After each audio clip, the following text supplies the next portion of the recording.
Hola, mi nombre es Juan Camilo Hernández y el día de hoy vamos a hacer un video explicando la importancia y la trascendencia en la vida práctica de los análisis inductivos y deductivos, y para esto decidí hacer unos ejercicios que puedan estar aplicados en la vida real y que hayan tenido un impacto significativo a lo largo de la historia. Esto con el fin de determinar su importancia. Y finalmente vamos a terminar con un interesante ejercicio sobre una compañía telefónica. Vamos a empezar entonces con el impacto del análisis inductivo en el caso de la presunción legal de filiación. Bueno, hoy les traigo esta historia sobre cómo un análisis inductivo basado en observaciones científicas de su tiempo terminó efectuando leyes por más de 160 años. Es decir, se trata de una norma napoleónica que establecía la presunción de paternidad basada en un cálculo inductivo de la duración del embarazo entre 160 días y 300 días, que fue introducida en el Código Civil francés en 1804. Esta presunción se mantuvo en vigor durante más de 160 años, ese mismo Código Civil que tenemos hoy vigente en nuestro país. No te preocupes si no son abogados o filósofos del derecho, porque lo vamos a explicar de manera sencilla y fácil de entender. Así que acompáñenme para descubrir cómo un cálculo científico marcó la historia del derecho. Hagamos un contexto histórico.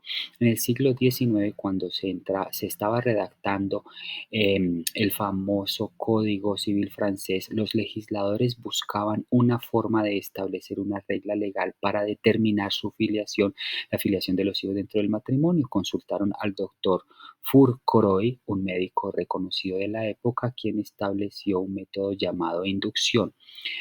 Básicamente observó casos específicos y generalizó sus hallazgos para aplicar una regla. Fourcroy estudió la duración de embarazos y concluyó que ningún embarazo ocurrió antes de los 180 días ni después de los 300 días de concepción. Esta regla fue formalizada en el Código Civil francés y luego adoptada en otros países como Colombia durante más de un siglo. Miremos un poco más esto con detenimiento. La filiación duró más de 160 años hasta la sentencia C04 del Código Civil. La Corte declaró inexequible la expresión de derecho contenida en el artículo 92 del Código Civil por la Corte Constitucional mediante sentencia 04 del 22 de enero de 1998 por el magistrado ponente Jorge Arango Mejía, argumentando que esta presunción, al no permitir prueba en contrario, vulneraba derechos fundamentales relacionados con la personalidad jurídica y el estado civil de las personas. Al eliminar la presunción de derecho se permite la prueba en contrario, por lo tanto se protege los derechos de las personas al demostrar su filiación y asegurar su estado civil. Torrado en 2022 en su libro Código Civil comentado, nos comenta que al ocuparse de este asunto, el Estado francés que redactaba el proyecto del que se convirtió en el Código Civil de los franceses y más tarde en el Código de Napoleón, consultó la opinión del célebre médico Fourcroy.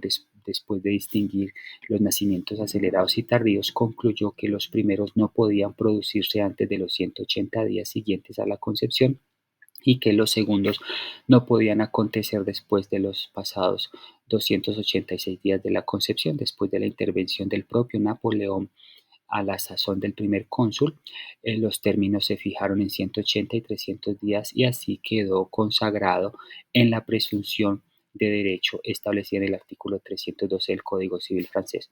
Don Andrés Bello, al redactar el Código Civil chileno, que luego pasó al colombiano, estableció idéntica presunción de derecho en su artículo 76 de este estatuto, y de allí pasó al Código Civil de Colombia en el artículo 92. El caso mencionado del célebre médico Fourcroy, en el que se establecieron los términos de 180 y 300 días para la filiación de la gestación, se basa en un análisis inductivo, como se puede ver. Fourcroy llegó a estas conclusiones observando y analizando casos específicos de nacimientos celebrados y tardíos, y luego generalizó estos hallazgos para establecer una regla aplicada en todos los casos. Así podemos ver un error en la inducción. Sin embargo, esta regla tenía un problema. Aunque estaba basada en observaciones científicas de la época, la inducción de Fourcroy que él utilizó, no contemplaba variaciones en la duración del embarazo que ahora sabemos son posibles gracias a los avances médicos, es decir, habían casos reales de embarazos fuera del rango de los 180 días y 300 días que esta ley no podía explicar. El error de la inducción llevó a consecuencias legales y sociales muy serias. Por ejemplo, si un hijo nacía fuera de este rango de tiempo, no podía ser reconocido automáticamente como legítimo, lo que podría causar injusticias como negar la paternidad o complicar situaciones familiares. ¿Qué repercusiones jurídicas tuvo esto? Bueno, pues esta regla basada en un cálculo científico erróneo fue adoptada como presunción de derecho, lo que significa que no se podía contradecir ni refutar con pruebas.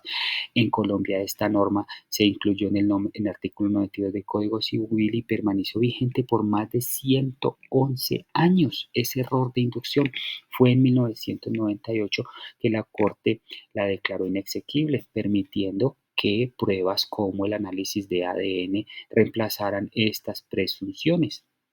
Bueno, ¿qué conclusión podemos tener? Que esta historia nos deja una lección importante, aunque la ciencia es crucial para las decisiones legales. Debemos tener cuidado al generalizar observaciones sin considerar excepciones. Este caso muestra cómo un error científico puede tener consecuencias legales significativas y duraderas en el tiempo, pero también cómo los avances en la ciencia y el derecho pueden corregir estas situaciones con el tiempo. Ahora analicemos un caso deductivo. Un ejemplo de razonamiento deductivo de la sentencia es la sentencia T025 del 2004 y vamos a hablar cómo se puede aplicar la lógica deductiva en el ámbito del derecho, específicamente en un caso clave de la jurisprudencia colombiana. Este caso es un claro ejemplo de cómo principios generales de la Constitución pueden ser aplicados para solucionar problemas concretos. Miremos en qué consiste y cómo se puede desglosar de manera sencilla.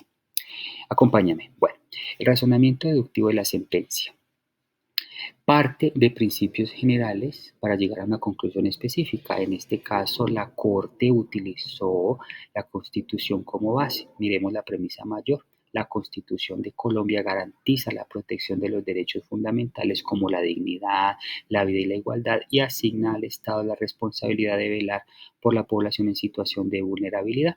Premisa menor, la población desplazada por el conflicto armado estaba siendo gravemente afectada en sus derechos fundamentales debido a la falta de acción efectiva por parte del Estado. Conclusión, por lo tanto, el Estado estaba incumpliendo su deber constitucional y debía tomar medidas inmediatas para garantizar los derechos fundamentales de esta población.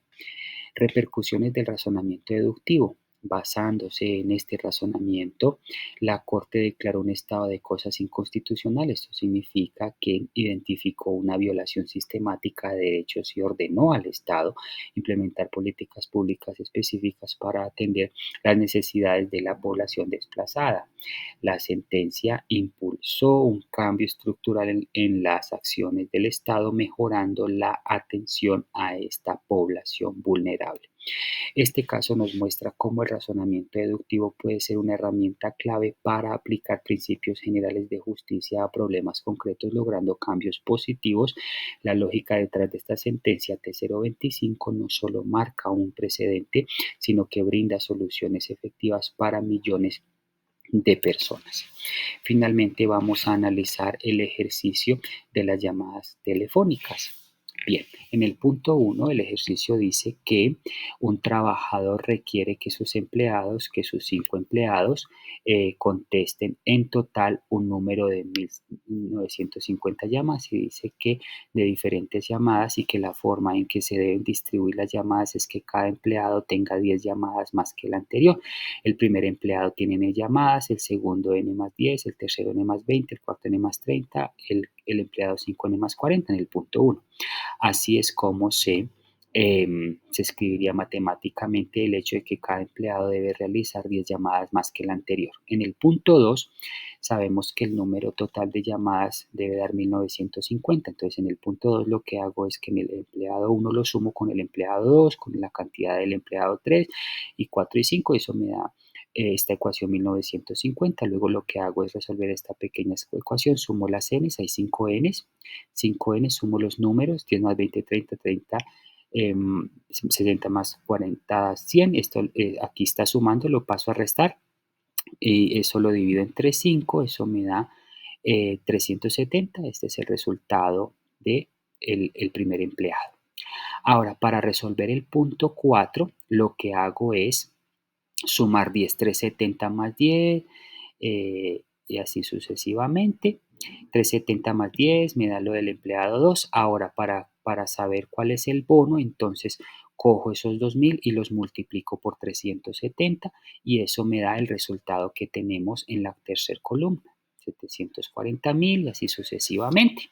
Entonces, así es como llegamos a saber cuánto recibe cada empleado de acuerdo a su bono de llamadas, gracias al resultado que obtuvimos de estos 370. Eh, bueno, muchas gracias. Espero haya sido de gran utilidad para todos y de una aplicación práctica este tipo de ejercicios.